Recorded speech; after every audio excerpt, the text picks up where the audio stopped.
In the beginning. In the beginning. In the beginning.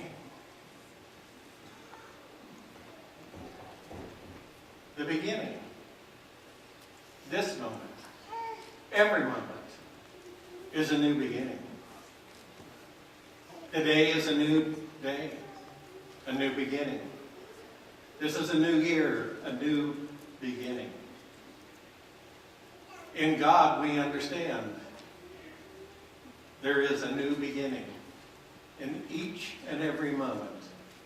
And we always have the opportunity to start all over again, to begin again. In the beginning. 11-year-old Nelson was playing soccer out on the edge of his village. While they were playing soccer, suddenly he noticed smoke coming from the village. And he turned and ran along with his friends and people who were coming out of the village. They ran into the jungle. They ran, and they ran until they were so tired. It got dark. They couldn't see, but they kept going as long as they could until they became so exhausted. And they stopped, laid down for the night, until about 3 o'clock in the morning, when they came, woke everybody up, and gave them a choice. By the time they got to 11-year-old Nelson, he'd seen what happened to the others. And so when they got to him and they said, "Do you want to join us?" He said, "Yes, I do." And it was the beginning of Nelson's long journey as a refugee.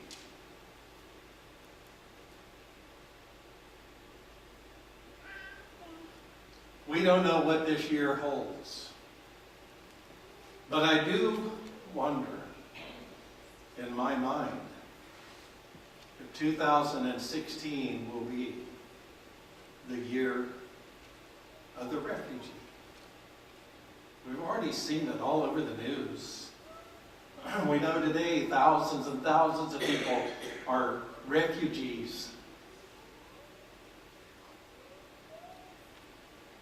We don't want that to be. We certainly don't want it to be a part of our lives. Yet the reality is, refugees are all around. In fact,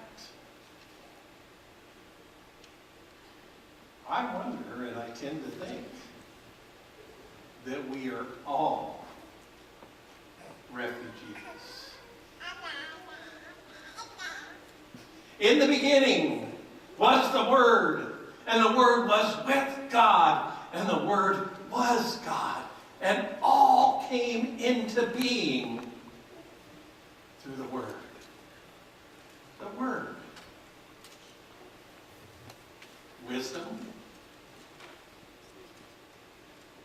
speech,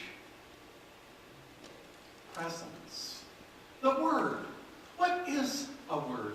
In the beginning, God said, and everything came into being.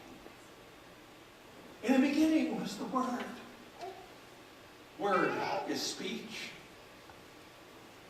Word is breath. Word is wisdom. Word is life. Word is love.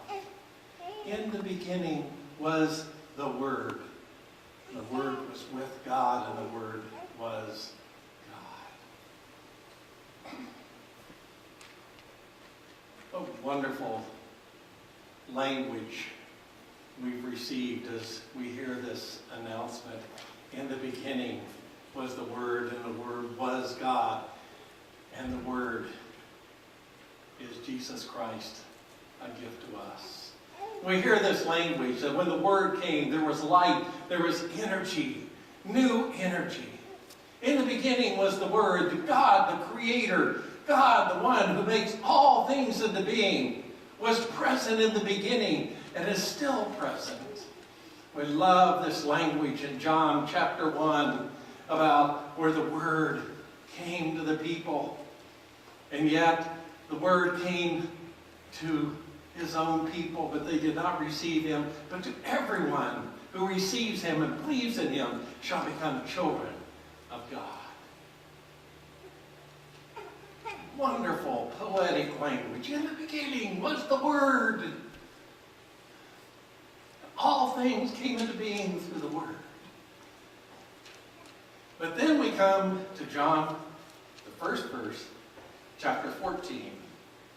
And one of the most radically powerful statements in the entire Scripture.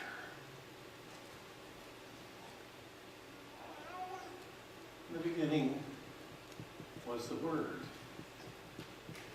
and the Word was God. And yet, who is this God? This God of all creation, this God of all time, this God of all things.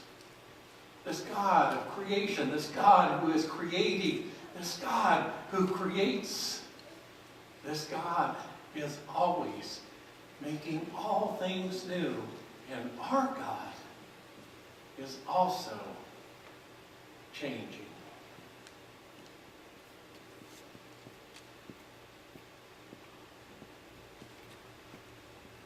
Now, we have this concept that God is the same yesterday, today, and always, and I think that's entirely accurate. I think God is, yeah.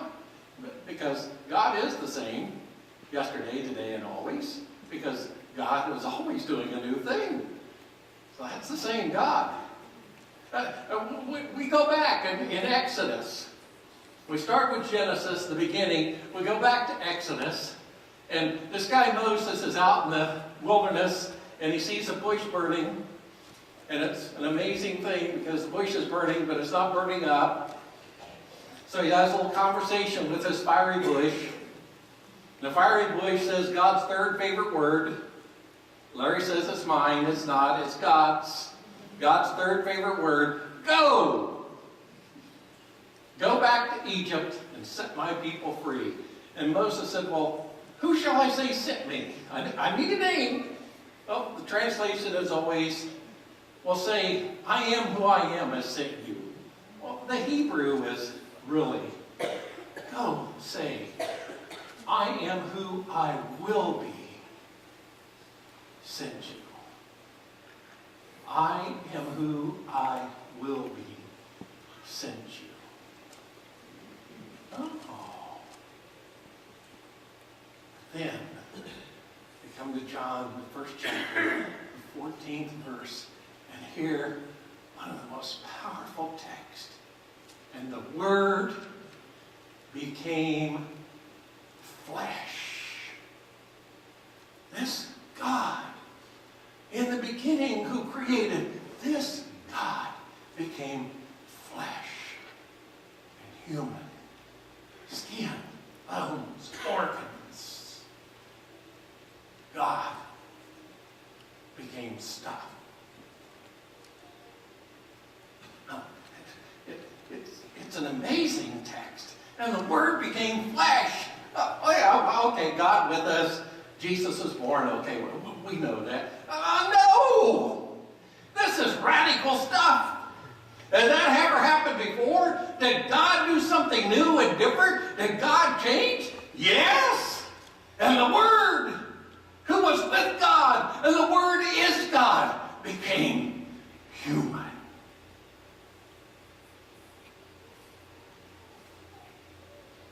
Wow. We just take it for granted. In fact, we really don't like it. We really don't want to hear the reality that God became human and God is with us in us and that God is in stuff. We don't want to hear that. Listen to our language. I hear people talk and say, oh, I can't wait to get out of this world and get to heaven. That's where the real stuff is. This is not real. God became human. And I hear people, one of my favorites is, oh, I'm spiritual but not religious. Love that one. I'm all for spirituality. Well, not really. I don't do very well at it. But I try. I like spirituality. But religion? That's not fun. I understand where people are coming from. I'm spiritual but not religious. In other words, I want this God out there, not the God, the Word who became flesh. Or I can worship God anywhere. I don't have to go to church. I understand that. It's a lot easier to worship God out there than it is here. Have you been to church? Oh my goodness sakes. I mean, you go to church and there are people there. And some of them are very nice. And, every once in a while somebody says or does something we don't like. And have you been to church and hope maybe that the preacher will say something that makes sense? And, maybe once or twice a year. Or maybe you get inspired. I mean, it's a lot easier to get out there and worship God. Have you been to a church meeting? And the Word became enfleshed. In some ways, we could say that God is more real in the interactions between and among us than any place else.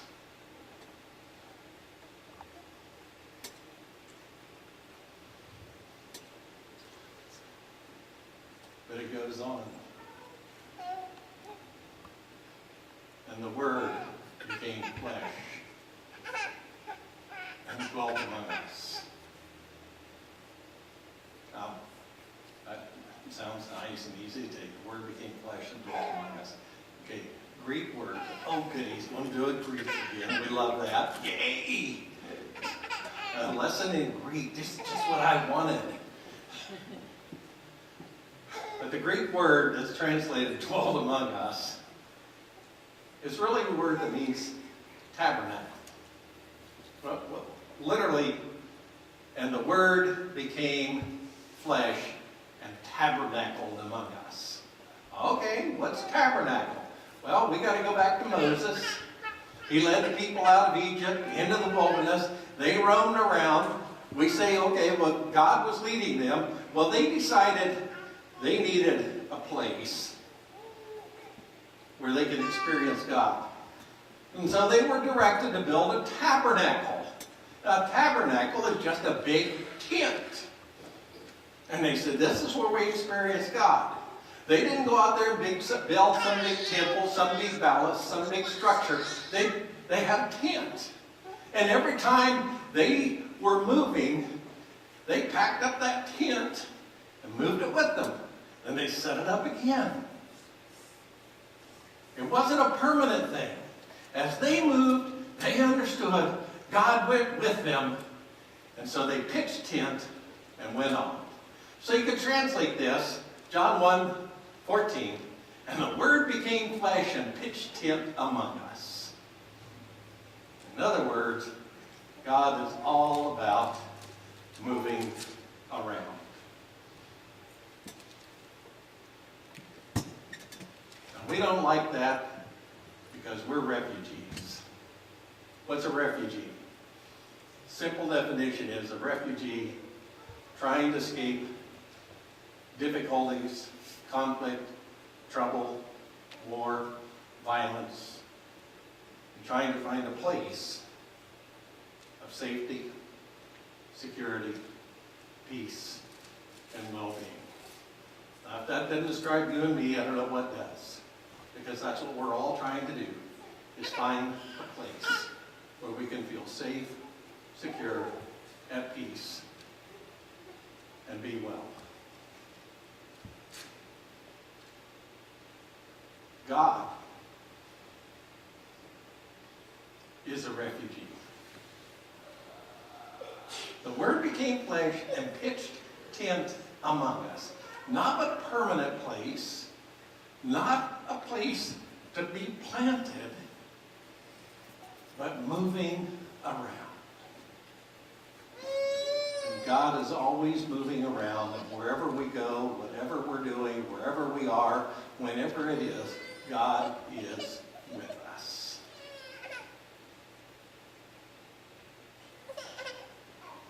If this year, 2016, is to be the year of the refugee, then I think we have a pretty good God who can help us deal with this. I read the story of Nelson in the December 7th, 2015 issue of the New Yorker magazine. This 11-year-old boy, Nelson, on that night in the jungle said, "Yes, I will be with you." And he joined the rebels in Sierra Leone. And he became a boy soldier. They took he and the other boys into their camp, indoctrinated them, forced them to be boy soldiers, gave them drugs. They practiced shooting. They ate their rifles, their automatic weapons, to the blasting of rap music. They got these boys all energized and excited, and then they take these boy soldiers out and send them into a village and say, "Go take it over." And they did it. The boys began to think they were invincible, that nothing could get them, and they committed untold atrocities.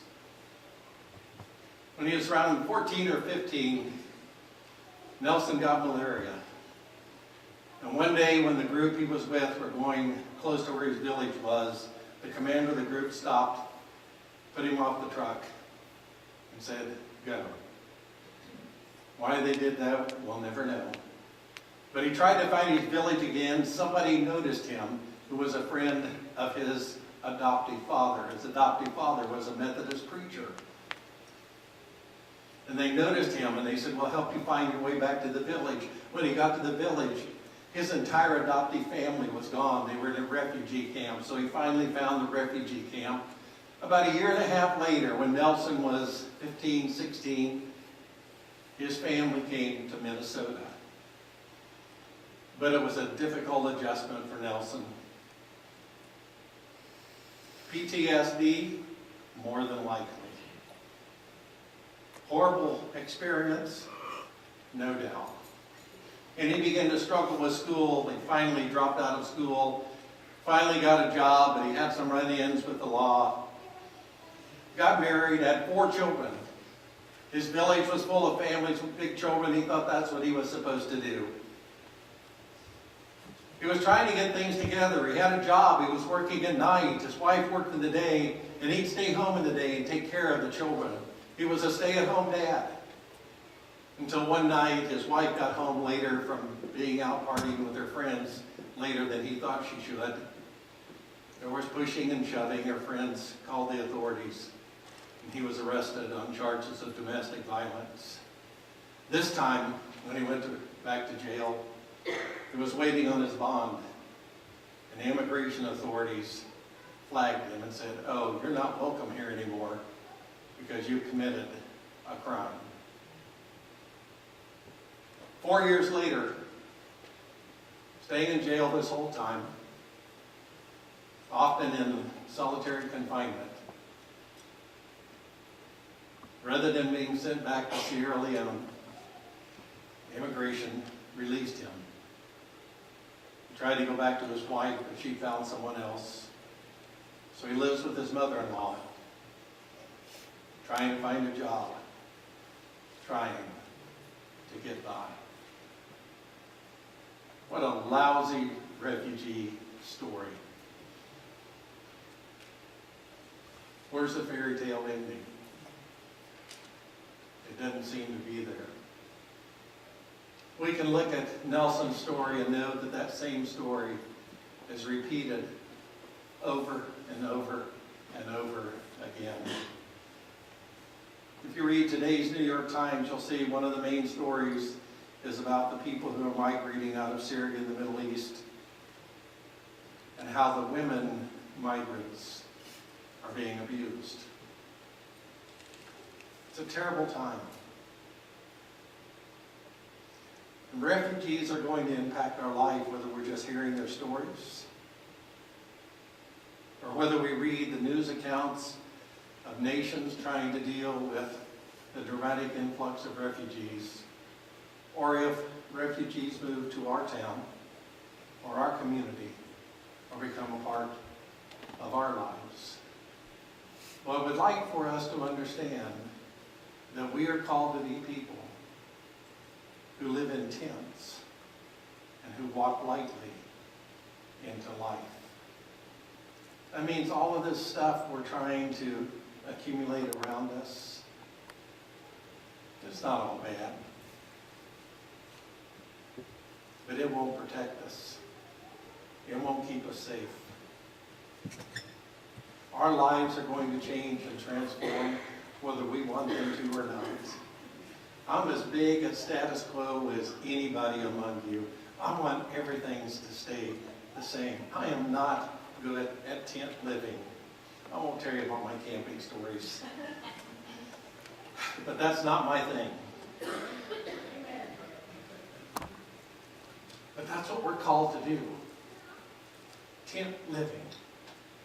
We need to be willing, ready, and able to pack up and go. Does that mean we're going to be called to leave our houses? No. But it does mean we're going to have to let go. And say that God is a God of new creation. God is a God of new beginnings. And be ready to step out. So how can we find our safety, our security, our peace, and our well-being?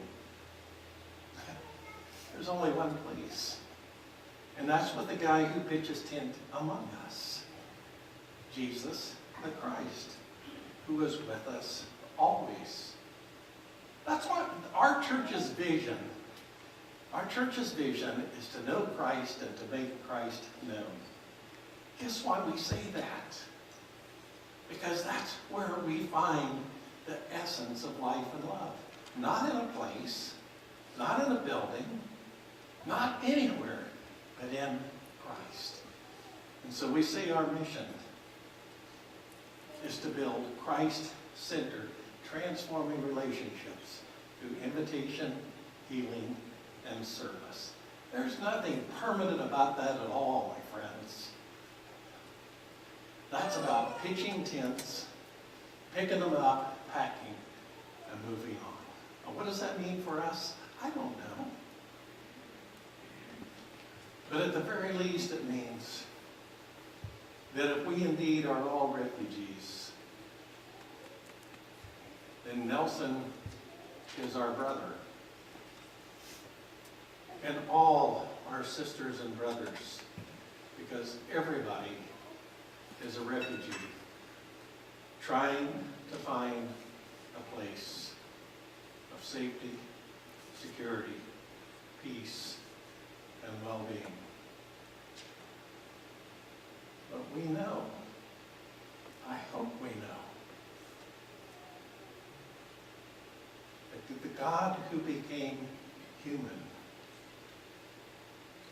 lives in a tent and picks that tent up and goes with us, no matter where we are. For I am convinced, says the Apostle Paul, that no thing will be able to separate us from the love of God found in Christ Jesus our Lord. In the beginning,